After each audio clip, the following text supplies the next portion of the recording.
Sir ये है scamming device के पार्ट्स। ये स्कैमिंग डिवाइस के दोनों पार्ट्स हैं जो ये एटीएम में आपके लगाए जाते हैं। एटीएम में इसको ये लोग इस ढंग से यूज कराते हैं। ये यहाँ पे कार्ड रीडर की जगह पे इसको लगा देते हैं डुप्लीकेट, ठीक है।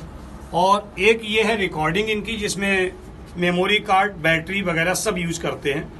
इसको लगाने का इनका तरीका ये है, यहाँ पे बिठा देते हैं ये कीपैड के ठीक ऊपर, जिसमें कि यहाँ पे कैमरा लगा हुआ है।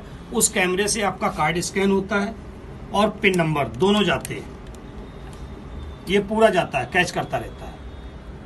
और इसको ही दूसरे तरीके में ये लोग बना के सीलिंग है आपका, इस पे लगा देते हैं। अदरवाइज इधर ऐसी जगह पे लगाएंगे जहां से आपका कार्ड स्कैन होता रहे, ठीक है। इससे बचने के लिए सीधा विकल्प है, जिस एटीएम पे आप जाते हैं कीपैड डुप्लीकेट लगा देते हैं, सेम पॉलीथीन का बना हुआ रहता है। उसको उखाड़ के देखिए, इसमें थोड़ी सी उंगली रगड़ेंगे, थोड़ी सी सावधानी देंगे, आपको पूरा निकल आएगा, बिल्कुल पूरा मिलेगा। जैसे कि ये निकला है, जो गम से चिपका हुआ था, ये गम पीछे लगा हुआ है। इसको भी डबल टेप से चिपकाया गया था, जो ये टेप, ये गोंद इसका मर चुका है। ये है ऑप्शन।